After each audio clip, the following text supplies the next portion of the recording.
Hey, everybody. Happy Tuesday. How are you? This is Magdalena and Emmanuel. We're here with another episode to share with you more of what we have learned in our journey the last 3 years of really navigating the highs, the lows, the good, the bad, the ugly of being and becoming the healers and teachers that we always knew we were being. But we never lived up for that because we were too scared. We denied ourselves our truth. And as a result, found ourselves really stuck and kind of at a rock bottom in our relationship, in our lives, in our careers. Even though we were making tons of money, we had just lost ourselves in this world that we live in, this 3D world. And so we wanted to talk today about a little different topic. Last week, we talked about shamanic initiation and what that really means to us and our 3 years of intense deep dive shadow work and then developing our spiritual gifts.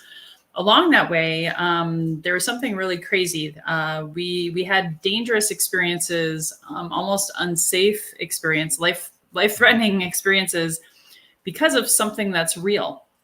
Our past life or ancestral gifts were coming back online, and we didn't understand that. And thankfully, we found help. But we also wanted to share with you some tips today, a little bit about both of our stories, and just give you the highlights and also an invitation at the end of this call to be able to hopefully help you go beyond our tips today. So Emmanuel, my beautiful partner in life and marriage and business and technology, entertainment. Oh my gosh, Mercury retrograde. Thank you. We had some issues getting on the live today, guys. So Emmanuel, I'm going to let you take it from here and talk about what does it mean when your past life or ancestral gifts are coming back to you in this life?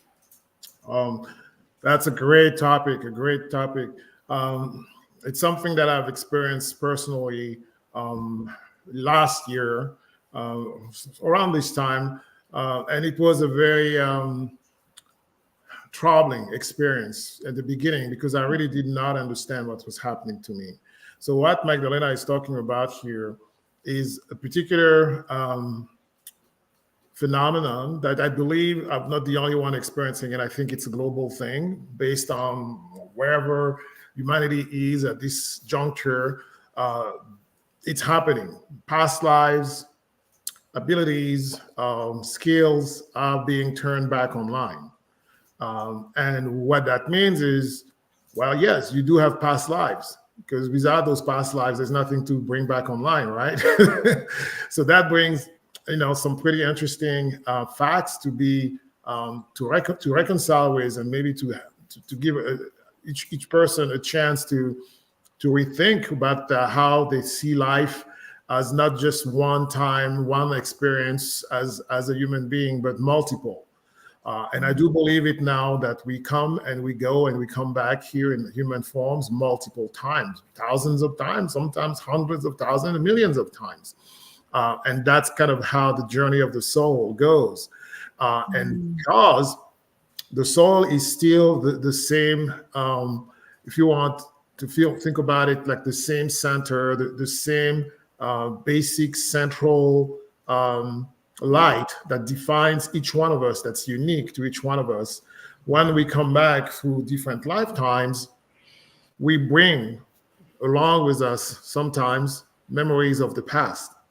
And when your past skills come back online, it means that you may have learned something in a previous life, some skills, and it doesn't necessarily have to be a skill that's related to spiritual stuff. It could be any skills. It could be, I don't know, singing or dancing or playing a musical instrument. It could be painting, for example, or it could be just having some leadership skills. It doesn't matter. Abilities that you had mastered in a previous life can come back to you in a future life, and particularly this current life, because it's time for you to use them. And then who decides that it's time for you to use them? Maybe it's you. Like there is a part of you that is your higher self, that is very, very wise, and that is very connected to the divine essence, and that makes some decisions on your behalf, because at the end of the day, it's still part of you. But because that part of you has kind of a visibility over all of your lifetimes, because that part of you exists outside of space and time. The divine exists outside of space and time too, and that part of you is very close to the divine. So you benefit from the same, characteristic, which is being outside of space and time. And that higher self can determine that in this particular lifetime, so the one that we are living now, you need particular skills that you have learned in the past. And it's going to try to bring them into your consciousness, your awareness, to embody them, remember them, and then find ways to apply them in this particular lifetime. That's really what we're talking about here. Yeah, and other signs. Thank you for that. And I do want you to share, I would love for you to talk about your painting gift coming back online. And then, of course, we know the other things that you want to talk about. Like for me, all of a sudden, I got excited about cooking and getting into Ayurvedic medicine and, wanting to start singing and dancing and playing ukulele and all of that. So those came, I will say those came most recently. Before that, for me, I was really struggling because I had a lot of shadow work. I had a lot of trauma, a lot of grief that had suppressed these gifts. Also found out my ancestors were blocking my gifts, but that might be another might be another whole episode. We'll talk about that another time. But until I realized that, I was really dead inside. So as I was healing the trauma and bringing back my divination skills, my intuitive skills, there was a lot of darkness. There was a lot of trauma that came through, unfortunately, as a result of that. So it was pretty muddy. It was really messy. And honestly, my husband can speak to this. Like I was lost. Like for a year, I was like that tree, that really, really tiny, just growing baby tree, just like blowing in the wind, almost feeling like at times I was in the eye of the storm or the eye of the hurricane. And it was really hard to be grounded and focus on my daily healthy habits. So lesson learned. I lost a lot of, in theory, again, money and time they're all illusions, but they're energies. There's measuring sticks and tools in our life that we got to use in this plane, right? So I did lose time and money from the bigger picture, the bird's eye view of just not being grounded and in alignment mentally, physically, and spiritually as these gifts were coming online. So they can bring fears, they can bring phobias, these gifts that are trying to be like little seeds that are breaking through the soil. But I had to like pull out some weeds, right? I had to water them daily. I had to give some sunshine, some love to these gifts. And thankfully, and my husband can attest to this too, now that I'm like on the other side with much fear, trembling, and a lot of transmutation of my shadow into the light, these other gifts came on with a lot less pain, a lot less suffering, and a lot more gratitude and awareness. And now I'm able to build my business properly. I'm able to be a better mom and a better wife. I love cooking and cleaning, and I'm like back, mama's back and better than ever. But it was brutal, right, honey? You were there alongside every step of the way. I woke up crying for like weeks. I woke up in like fear every morning because a lot of my gifts that I had in previous lifetimes that were coming online, I had been killed for. Okay. Like as a witch burned at the stake, or as a woman suffocated, and many, many more experiences. So you have to remember that, guys, our shadow work doesn't just apply to this life. And to your point, we come back actually many lifetimes working on the same stuff. But if you don't have the right support or tools, it can be really, really, really scary. And now I just wanted to kind of paint the picture with my lessons learned. Now I'd love for you to share what happened for you. Yeah. Thanks, Magdalena. And I'm going to share an example because, as I said, it happened to me. Same thing as it happened to Magdalena. And one of the examples, some of them are more joyful and others are not so necessarily easy to reclaim. So I'm going to start with the easy one to reclaim, like the painting, for example. So painting is something that I had never done in this current lifetime. The majority of my life, as I said, I was an engineer and a scientist. I was not trained into fine arts of any kind. I didn't even have it as a hobby. I never went to some, I didn't even have a relationship to artists that could have given me tips or anything like that. It was just at one point, that was the year 2020, Painting came back into my life as a reminder from my guides. So these are like divine entities who are caring for my spiritual growth, like unconditionally loving ones. And they said, by the way, you have the ability to paint. And I was like, what? Paint what? I've never done painting. I mean, I've done drawing as you do in school. You know, that's nothing more than that. And they said, no, that's not what we're talking about. We want you're going to be able to actually paint actual things, portraits, people, places, animals. And I was like, seriously? And they said, oh, I'll give it a try and see what happens. So I started, I received out of very unexpectedly a gift of painting kit from one of our neighbors, a very dear, lovely friend of ours who passed away due to cancer, and she donated to my family, myself, all of her painting artifacts. Within months of me receiving the message that I was going to become again, somebody who paints. So oddly enough, that's how it unfolded, and I started painting, and beautiful paintings came out of it, and I was surprised. I was doing things, and Magdalena and the kids will come back from doing something, and they're looking and say, "Daddy, you just did that?" I'm like, "Yeah, that's one of the things I was working on." Like for example, this is a goddess Isis. I painted her like this with no training. It just was something obviously that I had mastered in the past life that was brought back online. And this was one of your first ones too. I want to acknowledge that, because he's got countless ones now in our home studio. And I want them to see the very first one. I have it right here. So this is the very first painting that I did of some Greek goddess. Her name is Nyx, right? So it's all mythology and all that stuff. But she does represent, again, the shadow side, right? That shadow that we keep talking about. Well, my first avatar of the divine was a shadow or a dark goddess. And I do understand now why she was the first one. Because it's out of the shadow and out of the dark that the light comes from. Yeah. For the light, there was the darkness, there was the shadow. And it was a reminder for me, I think, to understand that the best of what's going to come out of me is going to come from embracing and being comfortable with the shadow. That's why my very first painting, which I was inspired to do, was this goddess here, who's a goddess of the night, or the dark and shadow. So there is a lot of symbolic elements to what came to me and what I was able to do. Again, with no training, I did this. And she looks pretty okay, I think. So obviously it was, again, a gift that was coming back online. And that one was really great because since then, I don't know how many of these I've made, maybe 60 or 70 of them.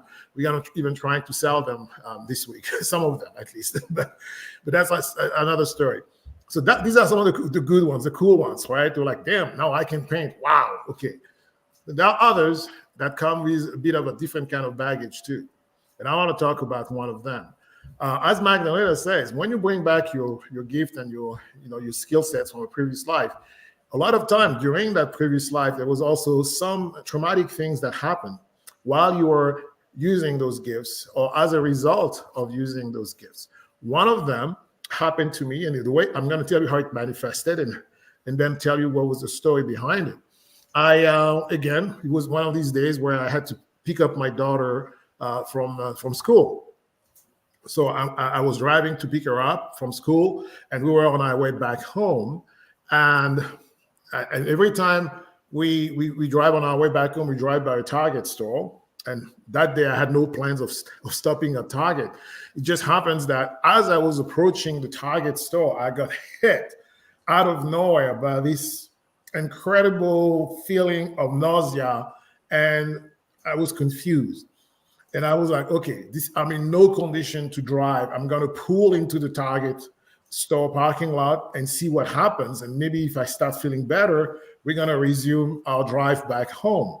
And that's what I did. I pulled into the parking lot of the Target, and I just got sick to my stomach after I did that. So I took my daughter with me. I said, okay, let's run into the Target. I'm going to go to the bathroom. You're going to wait for me outside of the bathroom.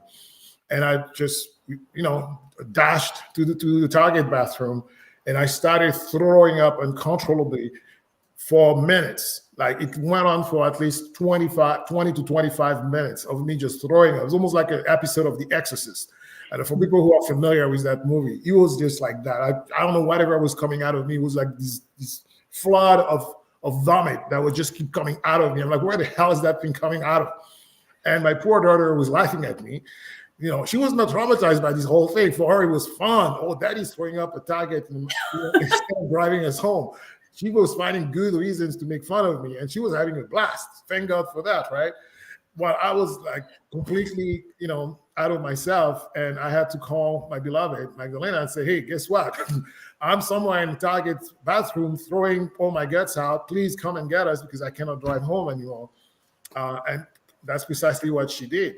She came and found us with my daughter, and back then she was also picking up our son, and she's like, what the heck's going on with you? And I'm like, I have no idea. I just suddenly started throwing up. Going quickly into the storyline, the same thing happened again. And until then, we had no explanation for it. Just the throw up stopped at some point, and I was able to go home without throwing up, but I was just not feeling well. I recovered the next day, and we started a normal routine life again. But 2 days later, as I was on my way, this time truly to the grocery store, as I was leaving our driveway, the same thing happened, and I had to drive back home. And I spent another 25 to 30 minutes throwing up exactly the same way it happened in the Target store, but this time it was my own bathroom. And that's at that point when Magdalena came and said, okay, we're going to have to go to the bottom of this. What the heck is going on? This is not normal. And that's when we called our teacher. So we were going through some spiritual teaching around that time. Both her and I were seeing the same teacher because as we shared with the previous episode, a lot of things have started changing in our lives. So we were fortunate to find at least some kind of support, and we had a teacher who's really good. You know, she's been doing this for decades. So she's a woman. She's local to Southern California. And I'm like, I should talk to her. I have to tell her what just happened to me. And I reached out to her and I explained precisely what I just shared with you. And then immediately she said, oh my God, it's those past lives coming back to you. I'm like, past what? She said, yes, that happens. And I was like, okay, please help me because I don't like it.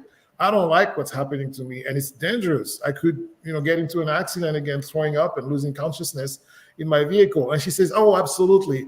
We're going to take care of this. And then she put me through a few days, starting on that very same day, with very specific rituals. And she explained to me, she says, okay, Didier, what's going on? Emmanuel, sorry for my real name coming out. Erase that. Okay, well, this is what happened to you. In a previous lifetime, you were some kind of a wizard or some a sage or a mage, somebody who did have ability, magical, spiritual abilities. And I was counseling the king. She says I was in the kingdom and I was like the king's favorite counselor when it came to helping the kingdom figure out where to take their politics and who were the enemies and what to look for and kind of look into the future and be able to predict things. So that was my role. And she said to do that, I was using some herbs, some kind of plant medicines, and I had making my own potions, and they were helping my body and my consciousness expand to be able to perceive the future and the different places in space. So I could bring information back to the king, so they will know what to do in their political adventures. Well, it happens that in that kingdom, somebody was trying to throw off the king and knew precisely who I was. And he's like, if we want to be successful in getting rid of this king, his mage or counselor has to be the first person we get rid of. So they managed to kill me. As Mike and I was saying, we've been using a lot of the spiritual things that we're bringing back now in previous life, and we paid it with our life. We got killed for it. And that was my example of me being killed, assassinated in the previous lifetime for using my gift to help the kingdom. And she said, the throwing up that's happening happens for two reasons. Number one, I'm bringing back this ability to see in space and time, which was a beautiful gift that I had before. And she says, yep, that thing is coming right back to you now, but it's bringing back the memory of how you died when you were using it. And that throwing up that I was experiencing was simply my body's of, the memory of that poisoning that happened to me that led me to die. And she said, we're going to have to split the two. We're going to have to reconcile, bless, and release the trauma of your death by using that skill. And she knew how to do that. She trained us in how to do that. And then keep in this present time the abilities that came with it, which is the ability to see in space and time as a beautiful gift. And it's coming back to me now because I need it in this lifetime, but I don't have to carry on my shoulders the trauma you killed for it, which is exactly the kind of shadows Magdalena was talking about that also limit our abilities to fully operate, to safely operate to start with. And even if we are kind of safe, even being able to do the right thing with the right reason, because there's a lot of fear, a lot of self-doubt, a lot of shutting yourself down when you have that kind of memory and trauma in your body. I'm going to get killed for doing this. So she helped break those two apart and bring, clear, the traumatic aspects and just keep within me the beautiful ability to see in space and time, or through space and time. Yeah, that's amazing. And I don't know if you want to share really quickly, one time you were driving and left your body, and there was also, I think that's a really relevant thing. Oh yeah. So this one also, we had to have some conversations, of course, around this with my teacher, the same teacher she and I had, Magdalena and I have. And it was on my way from, again, this time it was the morning. I dropped my daughter at school.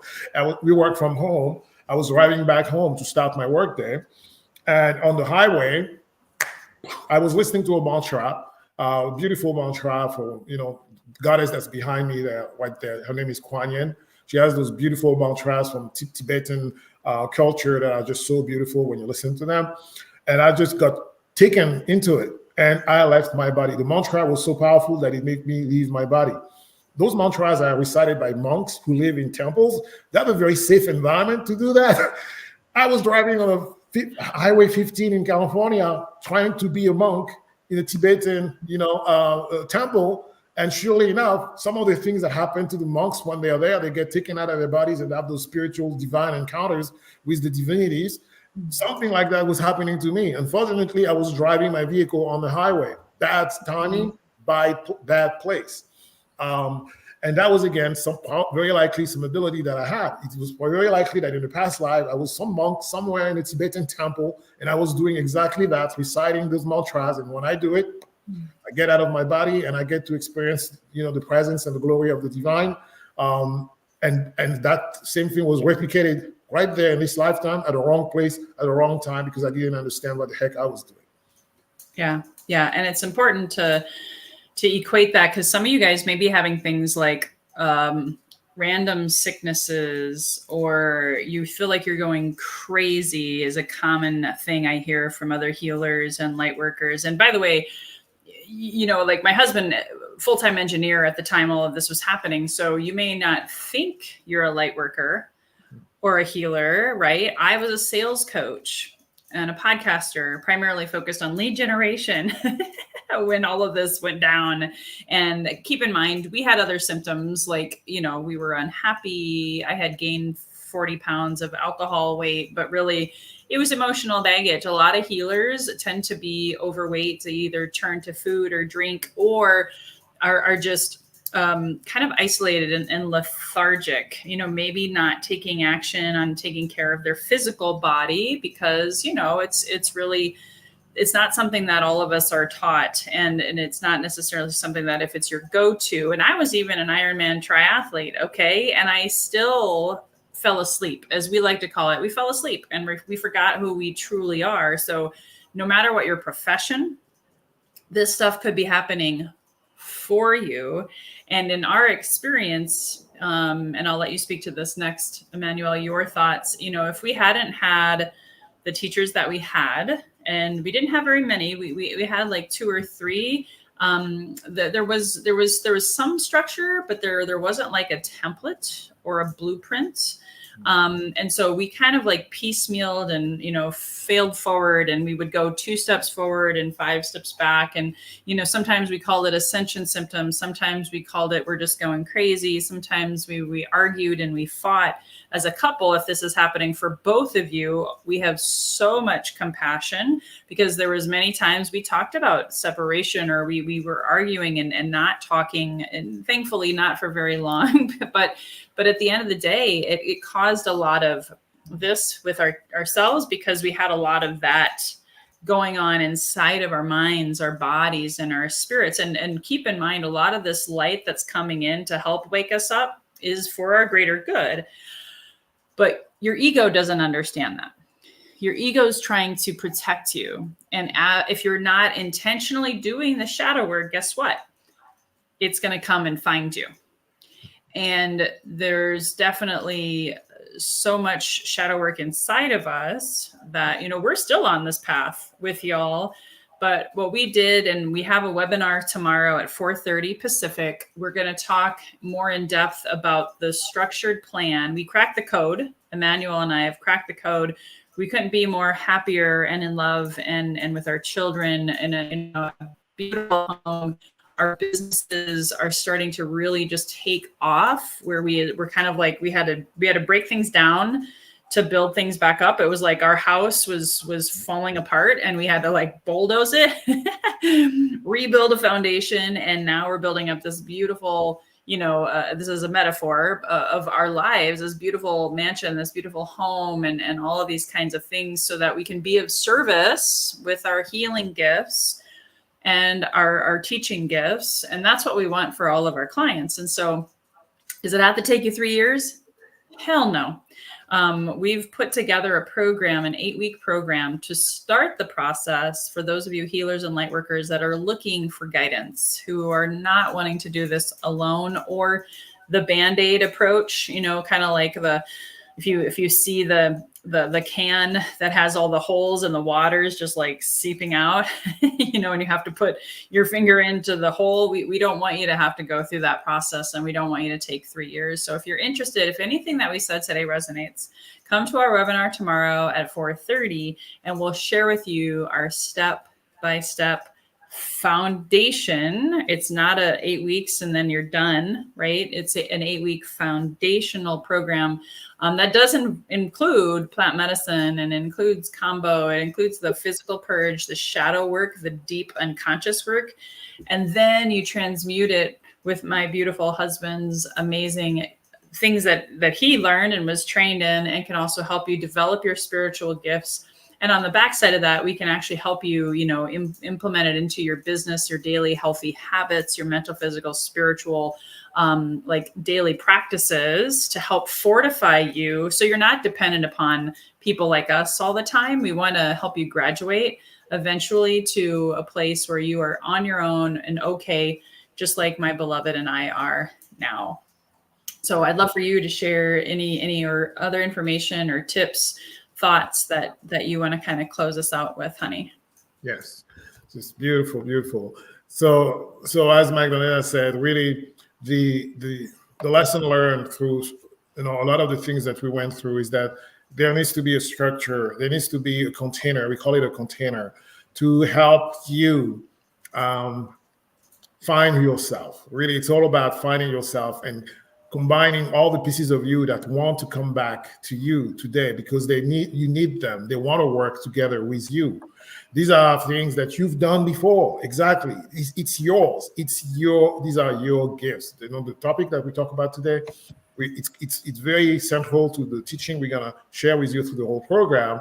It's helping all parts of you come back together. And some parts of you have shadow, some parts have lights. We need to integrate the whole thing into a cohesive whole, and from there, whatever it is that you're meant to do in this lifetime is going to start blooming. So our goal really is to provide that container with the right directions, the right practices and discipline. I've used that word before. Discipline is so important, because this is life and death, you know, for yourself and other people. So there has to be discipline. And bringing that as in one container, where Magdalena and I, and we have a few other practitioners, we are still trying to see if we're going to work together with them to bring you all the things, all the pieces that you need. Really, our goal is to really help you get what you need to be effective, an effective light worker, working in a human body, in a human society, in this these days, and this wherever it is that you're living, to be able to make you fully functional. And when we say fully functional, we're talking about all aspects of you: body, mind, spirit, soul, all of you. That's the container we are really catering to. And we have put together a beautiful program that touches every single part of this, at least as a foundation to get started. So you get the big picture, you start to really understand what it is that you need to do for yourself. And then from that, if you like to, we're gonna take you to additional, more advanced levels. But that's the nugget of what we're doing. And the best part, I think, is being in a group in a safe container. And we're going to be offering up over 50%. I don't have the exact percentage, but over 50% off. So this is truly, and this is not a cheesy sales thing, because I got over that stuff. This is this is true. No FOMO here, no fear of missing out, but this is legitimate. This is our first and only once in a lifetime opportunity to be a part of this beta core initial offering. So you guys are going to be our poster children for testimonials. We're going to pour ourselves into you. We're going to deliver over $4,000 of value for less than basically over 50% off of that. So if this still resonates, if you're tired of chasing your tail, if you're tired of being in isolation like a lot of light workers and healers are, or you're tired of kind of like being up and down and up and down and up and down and up and down, we're here for you. And I thought I'd close. I have a quote that I'd like to share with you guys. Emmanuel, do you have anything else you want to share before I close it out? You can close it. Okay, cool. So I love this quote because it goes beautifully with what we're talking about here. You know, we aren't the, how do I want to say this, with being PC and kind. We don't want to be the positive Pollyannas that say, as spiritual teachers or healers, light workers, or even just humans, that everything's going to always be roses and everything's all going to be tulips and daisies and beautiful and amazing, because we know that's bullshit, right? And ultimately, we also don't want you to be living in silent fear, shame, guilt about your gifts, your abilities, or as they come even stronger online, the trauma that comes with that. We don't want you to be alone, and we don't want to be living in fear. So this is a great quote about fear from Marianne Williamson. Most of you have heard it, and I love to share it. Our deepest fear is not that we are inadequate. Our deepest fear is that we are powerful beyond measure. It is our light, not our darkness, that most frightens us. We ask ourselves, who am I to be brilliant, talented, gorgeous, fabulous, essentially gifted light workers and healers, right? You could insert that. Actually, who are you not to be? You are a child of God, source, divine, creator, whatever you call it. Your playing small does not serve the world. There is nothing enlightened about shrinking so that other people won't feel insecure around you. You were meant to shine. All of us as children do. We were born to make manifest the glory of God that is within us. It's not just in some of us, right? It's not in some gurus. It's not in your spiritual teachers only, and you don't have it. It's in everyone. And as we let our own light shine, we unconsciously give other people permission to do the same. As we are liberated from our own fear, our presence automatically liberates others. So remember that. As you heal yourself, you're healing the collective. You're healing your ancestral trauma. You're healing your past life trauma. And you're getting to be paid for your services and skills or whatever. Maybe you don't do this as your profession, and that's great. You're actually still raising your frequency and your vibration to have more abundance, have better relationships, have a better partnership or a committed coupling experience, have better sex, have better enjoyment, have a healthier body and mind. That was all meant for all of us. And yet we live in a society that's filled with quite the opposite in a lot of aspects, right? And so we want to help you help yourself to have your best year ever in 2024. And I just want to give a shout out to Lily. I don't know if you see in the comments, Emmanuel, Lily is here and she says, you look fabulous. Thanks, Lily. All right, so please drop the Zoom registration link in the chat, or you can also go in the show notes later, or you can also go to our YouTube channel where this we already did a recording on this last week, so you can actually go watch that now. We've had over a couple hundred people watch it already, so we know that this is striking a chord with you light workers and healers and aspiring artists out there. So until next time, guys, and Emmanuel, you're going to have to log us off. So just remember that. Here's to your best health, your best wealth, by developing and trusting your own innate best wisdom that lies within. Bye-bye for now. Bye-bye.